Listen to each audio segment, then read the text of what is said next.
Hi friends, and welcome aboard to the first episode of my Let's Talk Disney mini-series. I announced it like 3.5 to 4 weeks ago or something of that nature. By the time I'm filming this video, I've just really been slacking on it. There's been a lot going on with Easter just passing a few days ago, family events, birthdays, and other celebrations. It's just been kind of hard to stay on top of things. I've also been assisting with some editing of another channel. Please hop on over to TRI-B, that's capital T RI-B. That is a channel that my little brother is making content on, and I assist him with all of his editing, film capture, all that good stuff. He does Let's Plays on that channel as well. So I really don't get to spend as much time as I'd like on my own stuff. I also really struggle with these videos because it is hard to make a video of this nature without some kind of focus of my thought process, because with this mini series I'm going to be talking about being a Disney cast member out in Orlando, Florida for at Walt Disney World Resort, and I have a lot of experience in that. I don't know how to really just narrow it down to a couple of thoughts and make a cohesive video. So rather than trying to edit something, I'm just gonna hit the record button once, stop at the end, and I made a couple of notes. So that should help a little bit with this process. So without further ado, we're gonna start at the beginning. My love for Disney started long before I can even genuinely remember. The earliest memories of Disney that I had growing up is rewatching the Lion King VHS over and over and over again, where you would play through it. And for those of you that don't know what a VHS is, look it up.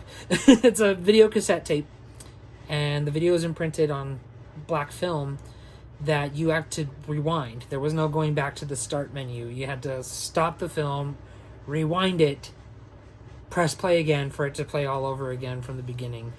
And there's a lot of memory with that. A lot of memory growing up watching The Lion King over and over and over again, knowing the lines, the personalities, and literally the smallest little inkling of motion that a character would make, and I knew it all from heart. The songs growing up, of course. Disney's always been in my family. We went a lot growing up.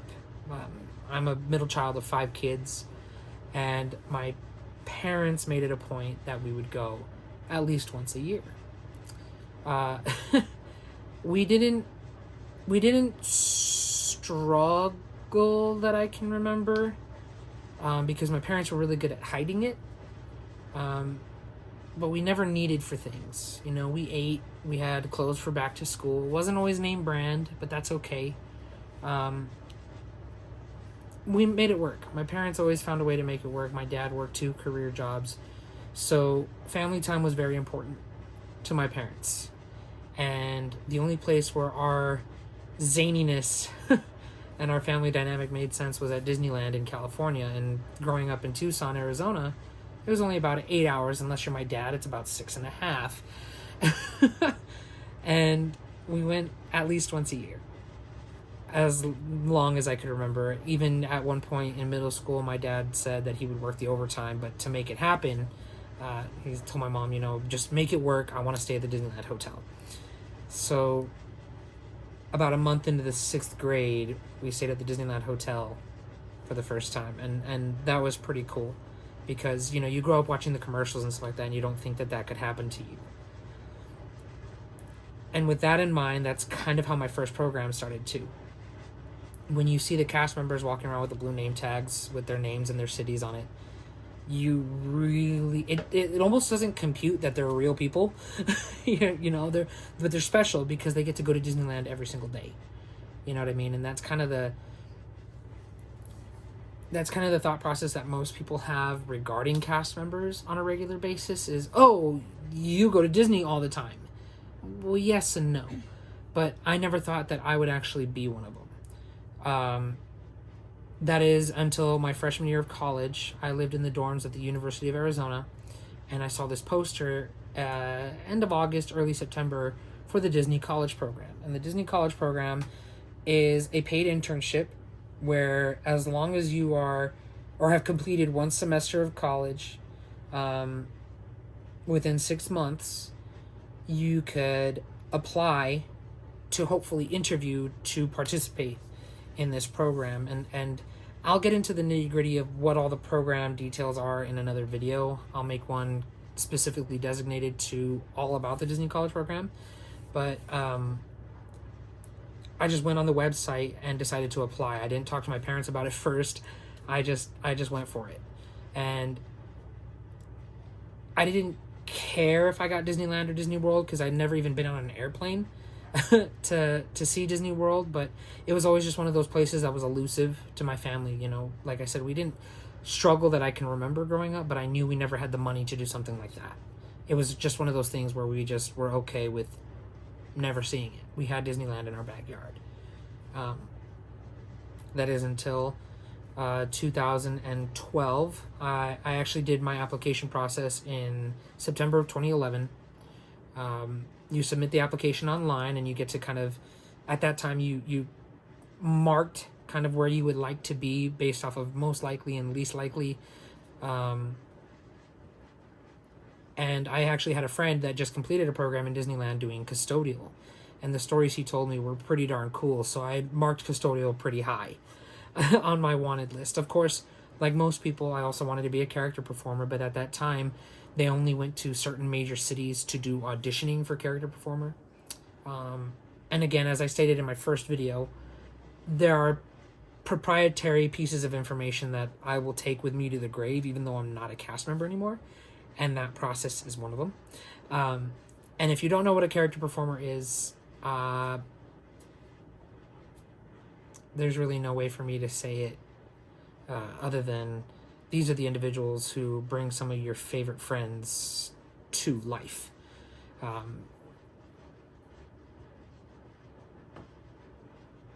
It's just one of those things where you have to be very careful with verbiage because of how you're trained to understand characters with Disney.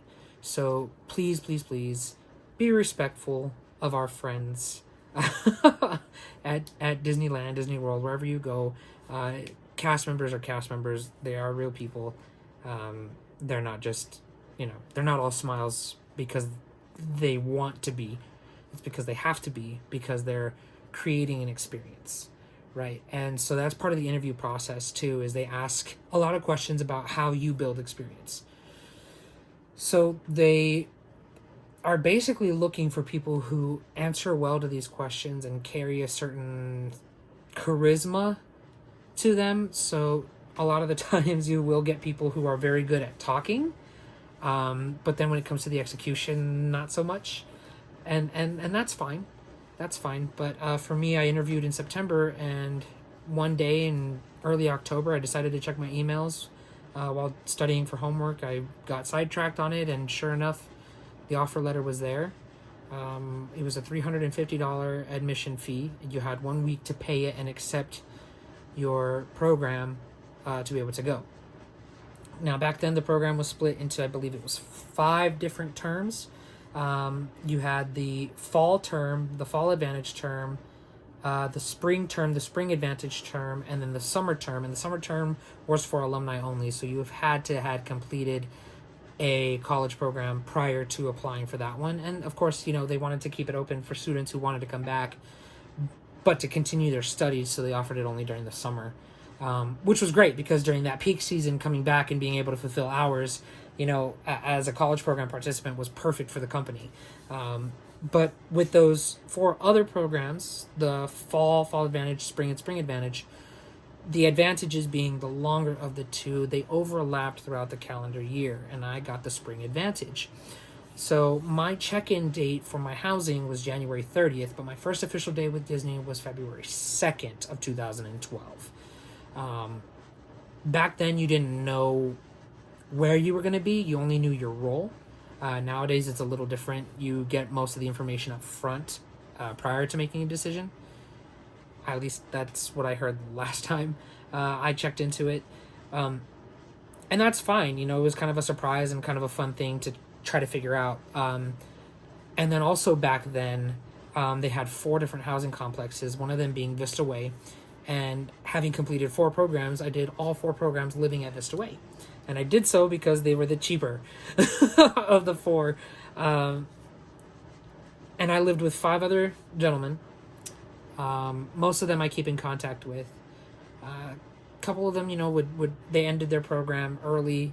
And then I had another friend of mine who I worked with at my work location.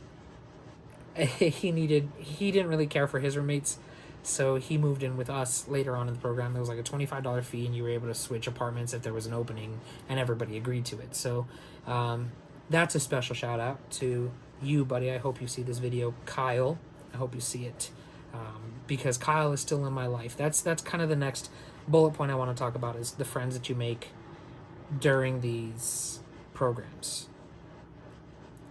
You meet a lot of people. And if you're lucky enough, like I was, a lot of those people become lifelong friends and even family.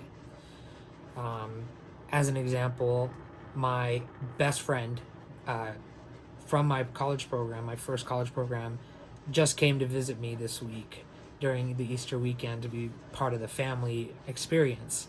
She'd never been to Arizona before, and she now lives in California. So she took the time to drive out here to be with us because we're the closest thing she has to family. But that was 9 years ago that we became friends, and we're still that close that she comes and wants to be part of our family events. She was also one of a few who, when I got sick on my first college program, was visiting me in the hospital. So that was kind of part of the experience of it too, is that it is a real life situation that you kind of just get thrown into. You're living with a bunch of other people, you're working a full-time schedule, you're trying to balance school on top of that, and sometimes life happens. But because of the friends that you make, it's not so lonely. Yeah, you miss home, especially if it's your first experience away from family. I was 19, it was my first time on an airplane going out there, but it is one of the most uplifting things because those people are on the same experience that you are. Some of them, it might be like their second program or their third program, and they kind of tell you some pointers and things like that, but it really forces you out of that bubble, because there will be times where there's nobody else to lean on but your roommates or a work friend. And that's what leads to a lot of the adventures, right? So I got to see both coasts at one point or another during my first college program. So I saw the Gulf Coast in Clearwater, Florida, and then I saw from Melbourne. Me and my friends went to Melbourne and made a day trip out of going to the beach out there. And that was kind of cool too, is you had like roommate friends, and then you had work friends. So when I got to Florida, one of the first things they make you do is go to a place called casting, and there that's where they do like the fingerprint clearance. They take your photos and things like that. They hand you your first work schedule, make sure all your documentation is in line, and that's where you find out where you're going to be. And when I was handed my first schedule, it said Magic Kingdom, and all the locations were in the West. Now, what that means is it's basically everything west of the castle. So you've got Frontierland, Adventureland, and Liberty Square. In Florida, it's a little bit different than in Disneyland. There's no New Orleans Square. It's replaced by Liberty Square. For those of you who haven't ever been to Disney World, the Magic Kingdom is basically a carbon copy of Disneyland.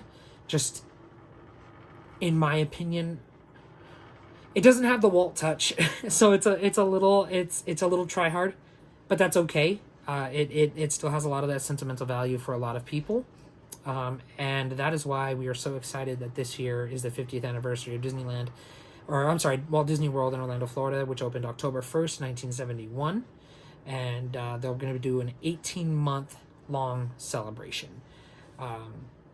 Of course, with the world being how it is right now, this is probably the best plug that I could ever come up with, where public health and security is super important, and how you treat other people, because the cast members who are there now have been through the ringer. a lot of them are just coming back from being furloughed for over a year. And a lot of them have been pulling way more hours than they ever should have to keep it alive. This last year for cast members, especially those of us who have committed so much time to the company, it was hurtful. And I wasn't even part of that. That was something that my friends experienced, right? Those friends that I made so long ago, the people that I networked with went through so much. But that first program taught me a lot about what it means to be not just a cast member, but a theme park employee and providing a service beyond just guest services. You were building an experience. Walt wanted a world where people could go to forget their trouble and their worries and literally eliminate the outside world. And it was up to you to find it inside yourself to create that experience for people. And that meant going above and beyond every single second of every single day. And even further beyond that. And that takes more than just heart. And so I think that's the hardest part about coming home is you realize that your experience at Disney is not something that is easily, if ever, replicated outside of it. So that first program was really hard for me because anything after that, any program that I participated in after that, or any company that I worked for after that, I find myself even still comparing it to that experience. You know, in the Magic Kingdom, at the time, the vice president decided that he would have the extra magic hours, which, for those of you who don't know the terminology, it's an opportunity for Disney resort guests and Good Neighbor resort guests to utilize the park facilities without regular day guests after hours. So let's say the Magic Kingdom closed at midnight.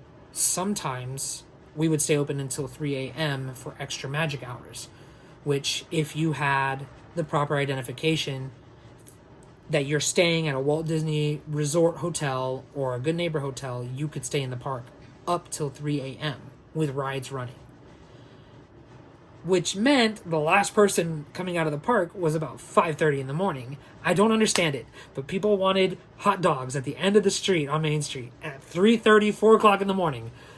I don't get that, but they were there, and I was in that area. So even though my training had said west, literally on day one by myself, they put me in what's called the south, which is everything from the castle down to where you get dropped off as a guest. The monorail station, the boat station, the bus stations, literally everything. And because that's the only entranceway and exit way from the park, you see everyone. You get to interact with every guest that comes into the park. Regardless of what they do, they have to pass you. So my area sometimes wouldn't close until 6 a.m. And going home, not having a car, I used the transportation that the program offered. So I wasn't getting home till like 7 o'clock in the morning when my roommate was getting up to go to work. So sometimes that pass off was rough, you know, and those were your friends. And, you know, you didn't always have the same day off. So there were times where you were just by yourself trying to figure out what to do for the day. And as great as it is, even visiting the park has to be done in the right company. With all of that in mind, like I said, coming home was probably the hardest thing because I had something that literally reshaped my thought process of the world and how it worked, so much so that it was after that first program that I decided that I needed to be at Disney. Whatever that meant, I needed to be there. Even though, and I'm going to share this horror story, like there are things that just don't make sense, but you endure it because it's worth it, right? So being a custodian on Main Street, one of the things that we were responsible for at that time was the Casey's Corner hot dog restaurant. So at the end of the street, looking at the castle on the left-hand side, in Disneyland it's called Coke Corner, but at Walt Disney World that's Casey's Corner. And it is an actual like ballpark style foot-long hot dog. They have like a Chicago dog, they have the chili dogs, the chili fries, like everything and slathered in some kind of juice. It it had the proper, like, it was just such a great place. And there were times where my friends and I would make sure that we brought overcoats, because we could go into the park during our lunch break if we brought a change of clothes. So we would take overcoats and a pair of sweatpants to be able to go and get food from Casey's on, like, payday. Anyway, the two positions that the custodians had to work were Casey's trasher and Casey's busser. Obviously, busser cleans, wipes the tables, turns them around for guests to be able to sit down and eat hot dogs. But because this was considered a quick service restaurant, right? You order at the window, you pick up at the next window, you go outside and find a place to eat it. The turnaround for the garbage was really, really high. So we had one designated custodian for about 9 or 10 trash cans, both inside at the order station and in the eating areas. And you were literally for 2 to 3 to 4, and if you're closing it the rest of the night, hours, running from the compactor back out on stage with that we call them banana boats, but they're the large plastic bins on wheels that you put the trash bags in and run it back. And of course, Disney doesn't do anything halfway, so you would have to pull the trash can liner, which then had anywhere from 3 to 5 trash bags in it, out of the trash can housing, and make sure that there wasn't any remnants, because people were very not careful with how they threw away their garbage. So a lot of the times you had fries and chili fries and mustard packets and things that were around the trash can, and those are the things that attract, the critters and the bugs and all the bad things that you don't want in that area. So you had to make sure it was clean. And one of the times that I was Casey's trasher, it was like 10 o'clock, 11 o'clock at night. It was after all the fireworks and everything. I was exhausted.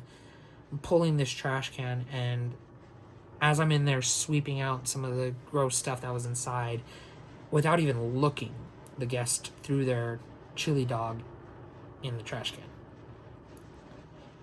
It landed on my head and ran down my entire front side because I pulled back like that. And the custodians at Disney wear all white clothing.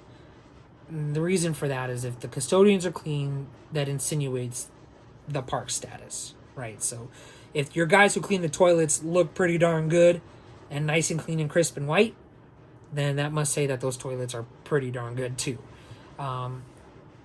So chili dog all over. I'm also a very picky eater. I don't like when my food touches. I don't like ketchup. I don't like chili. I don't like mustard. So this was a nightmare. This was like the actual worst thing that could have happened to me as a custodian. Like, I can do blood. I can do what we call code V. If you ever hear that, I'm sure you can figure out what that means. I can clean up fecal matter, urine, you name it, I could do it. But the food grosses me out the worst. That is the worst. I don't know why. I don't understand it either. I don't like it. And it was all over me. So I had to get special permission and be taken to our costuming facility, which is on the outside of the park. It took me over an hour to get changed and come back, only for it to happen again. The park closed at 3 o'clock in the morning, and my boss told me that I just had to deal with it. So from about 2 o'clock in the morning, it was like 1:30, until 5:30 when I clocked out, I was covered in chili, sauerkraut, just the grossest stuff. So I would do anything I could to kind of learn the system and try not to get that position.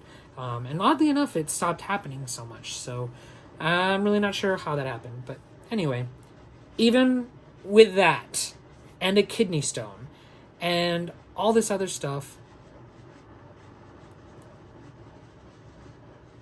there are times where I think about kind of where I would be today had I not done the Disney College program the first time.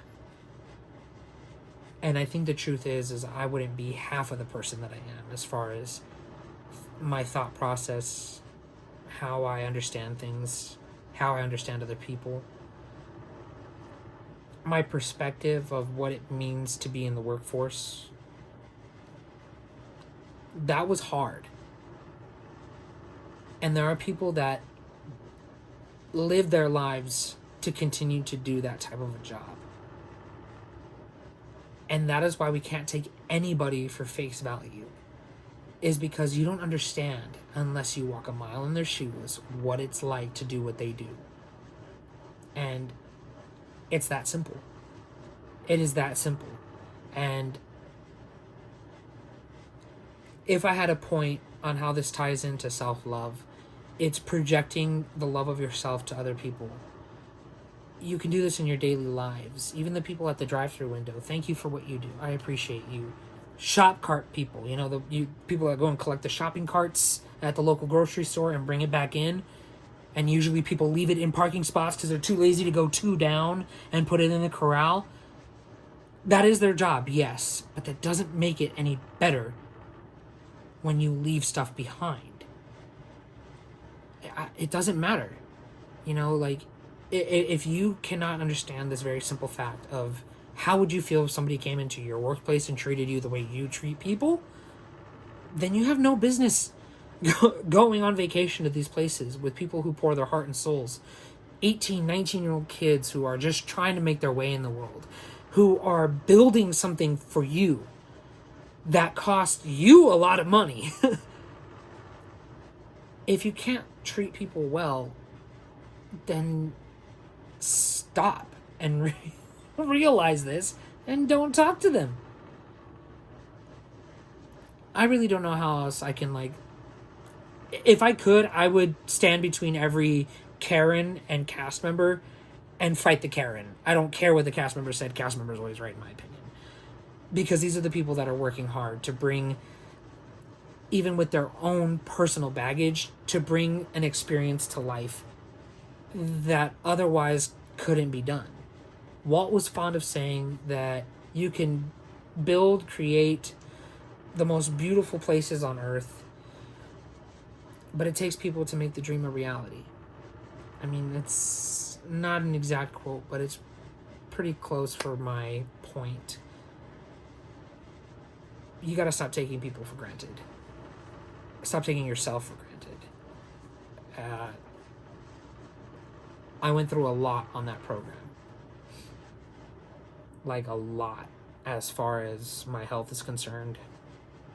And all of that. And just the friends that I made, the experiences that I had, the lessons that I learned was all completely worth it to me. Yeah, I missed my family and I missed my regular things, you know. But I really believe that it was that first college program that has driven me to be the person that I am today, professionally. So just remember that as, you know, things start to open back up or whatever. Be respectful of the people that are providing a service to you, because you don't know their story. And if you don't have that simple kindness or empathy within yourself, then maybe it's time to do a little bit of a self-evaluation and figure out why that is. I mean, it's a basic Disney principle, right? Said in Bambi, if you have nothing nice to say, don't say nothing at all. I think the world needs a little bit more of that. And it's because of Disney cast members that I believe that there's still good in people to be able to realize this. It's because of that first experience as a Disney cast member that I understand this. That I made the friends that I did. That I learned the professionalism. And I fell in love with the company in a whole different way that only expanded. But I'll save the rest of that for episode 2. If you have any questions, comments, concerns, keep them to yourself. No, I'm kidding. Please comment down below. Ask me anything that you want to know. Like I said in the first video, proprietary information stays with me to the grave. Use your best judgment in what it is you ask and how you ask it. But I would love to hear what you have to say. I would love to hear it. But just going forward, be kind to one another, and we'll see you in the next one.